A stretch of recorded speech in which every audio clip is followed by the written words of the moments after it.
Do you ever get the feeling that you've got to burn your business to the ground to make it better? Well, I'm in that phase. This factory space here, well, we produce coffee in these bins. There are batches of coffee that I have roasted that need to get bagged and sold to people. That's the function of the business that I run.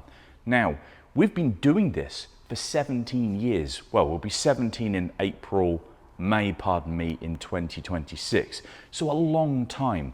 And inside of these four walls and under this roof is a relic of the business that was 17 years ago. There was a time where it was just myself and my partner Katie who ran this company. It was predominantly myself because in 2010 or 11, Katie moved from Hull, where we have this business, and went to live in London. She was there until 2017. So there was a long period of time where everything that happened within this business sat on my shoulders.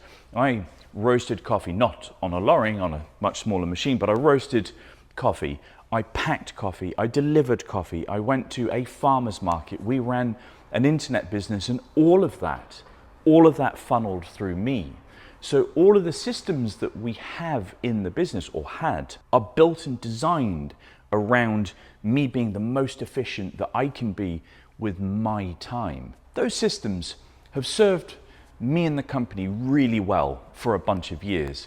But we're in a phase now where I have more staff, so each one of those individuals needs more things to do and to be more focused in their roles.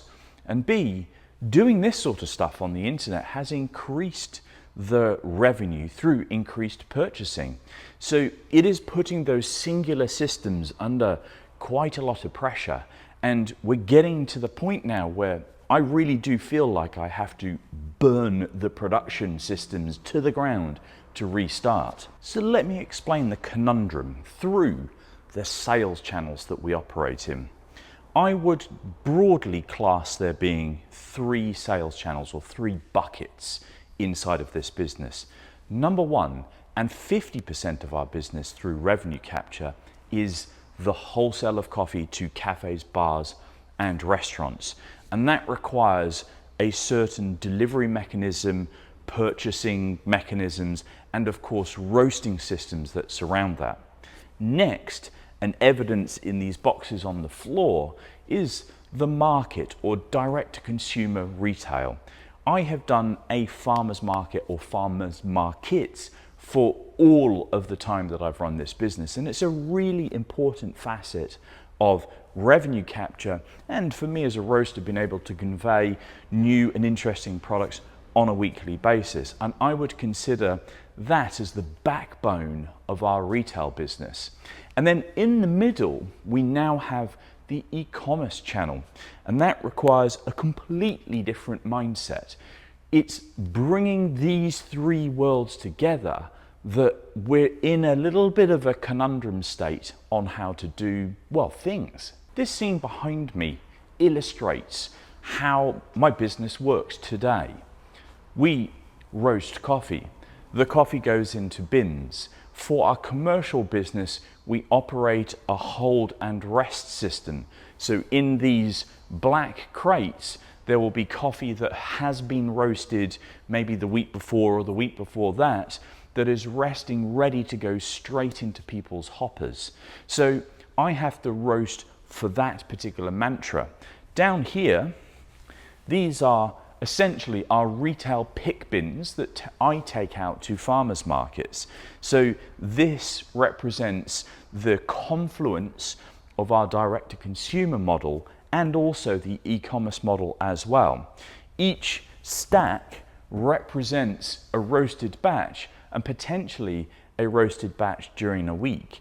And it's this aging that I really need to focus on.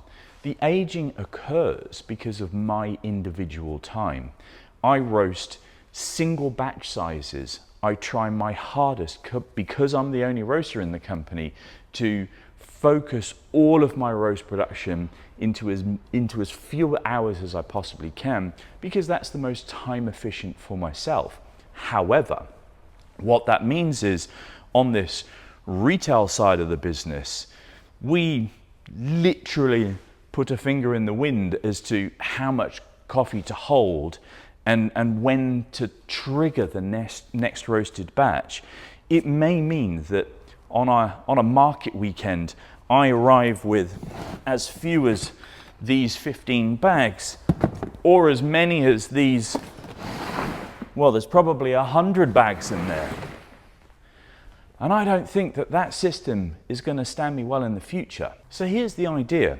We're going to break these systems down. I currently operate, and only over the past maybe month or so, on a actual spreadsheet type of basis. So as a roaster, I now receive an order from our wholesale business based on last week's outs.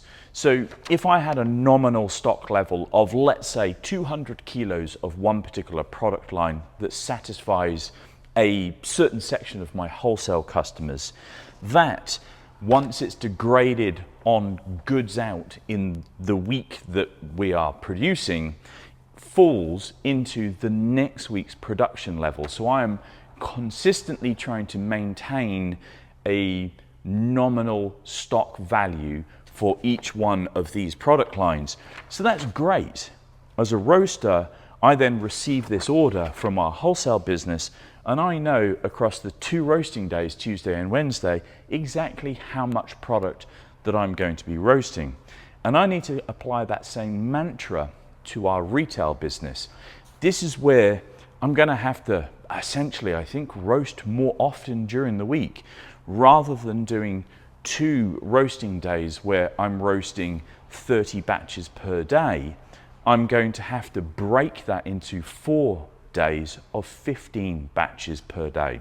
I'm sort of thinking that on that basis, I can take our wholesale outs from the week before, I can split those up evenly throughout each one of those 4 roasting days.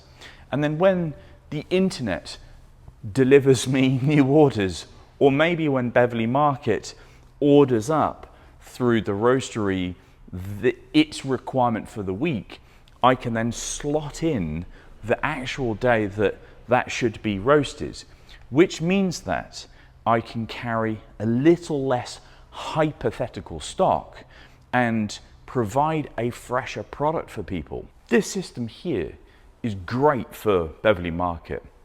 I literally roll up and I have an awful lot of product to sell to people. I do not like letting people down. It's such a gut-wrenching feeling when a gentleman or lady comes up to the stall, asks for some coffee, and they're met with, "I'm really sorry, sir or madam, but I've sold out of it." I feel like I, as a retailer, have done something wrong. But maybe I've got to do that. I've got to be in a position whereby I'm comfortable in conveying that a product has gone out of stock, because the next instance of that means that my customers will be receiving something that is fresher. Fortunately, the business is such that I have a lot of data. Inside of here, I know that this is from last week, and these here are from this week, and that's going to allow me to satisfy this particular popular product line at the market, and also for the internet orders that we'll have over the weekend. It allows me to keep everything going, but it's not scalable. So here's what I'm going to do. I'm going to pick an arbitrary time in the future. Let's call it the 2nd of January, so when we come back for the new year. Any of the prior stock that I had in that retail business, I will magically disappear, so that I'm then going to be roasting a particular new batch of that coffee. We will then allocate a stock order point from the roaster. So let's call it 10 bags. Each one of those batches there, 12 kilos of input, yield 10 kilos of output. That means that there are 40 retail bags, 4,250 gram bags. So I'm going to have to set a data point at which we're going to trigger the next batch. And I feel it's going to be 10 bags. At the point at which we have sold 30, we then call upon the next roasted batch. So the carry forward will only ever be 10 bags. I have lots of data now over the past 17 years of which product lines are most popular in certain instances, when those certain instances occur, and at what cadence. So for example, when I release a brand new product at the farmer's market, I sell a lot of that product on the first day. But as the weeks progress, that product line becomes less popular. So I can expect to be holding a little more stock, and maybe I can adjust my marketing, maybe I can adjust the roasting system to suit that degrading desire for that one particular product line. I don't know.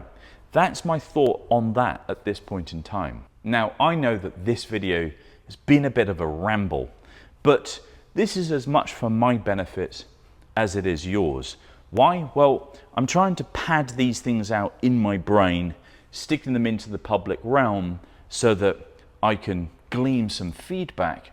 Maybe some people might put ideas forward that they use in their roasteries or other food production businesses so that it helps me formulate a plan for 2 months down the line for the new year. Whatever the outcome, it will be a pretty interesting process.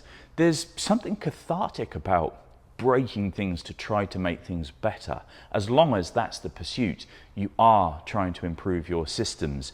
I know that we're very likely to get some of it, if not all of it, completely wrong, but the modus operandi is that we're trying to do better as a business and allowing there to be a good platform for growth where the receivers of this good work are our customers. They get a fresher product, it's shipped adequately, there's more time for quality control in cupping and other sorts of processes because I'm not doing 2 really big days. There's lots of benefit to this system, although each member of staff will have to become comfortable with a different cadence of how the business has run over the past decade or so. And well, it'd just be an interesting time. So to conclude, we're going to take 2 roasting days a week where I on average roast 60 batches. I'm going to break that down into 4 days of roasting 15 batches. I'm going to start my day with cupping yesterday's roasts. I will then roast today's roasts. I will take my rested stock and I'll add that into the 15 days. And each day I will layer on top what's required for our retail business, whether that's the e-commerce or farmers market, and we'll see how it goes. Of course, I'll do my best to document, hopefully more concisely, but to document this process. If you have any thoughts, let me know in the comments below. I would be really grateful if you can apply your mind to my problem and give me some insight into the way that you run your business, should it be a food production business or coffee roastery. Thanks for your time. Apologies for the waffling. Cheers.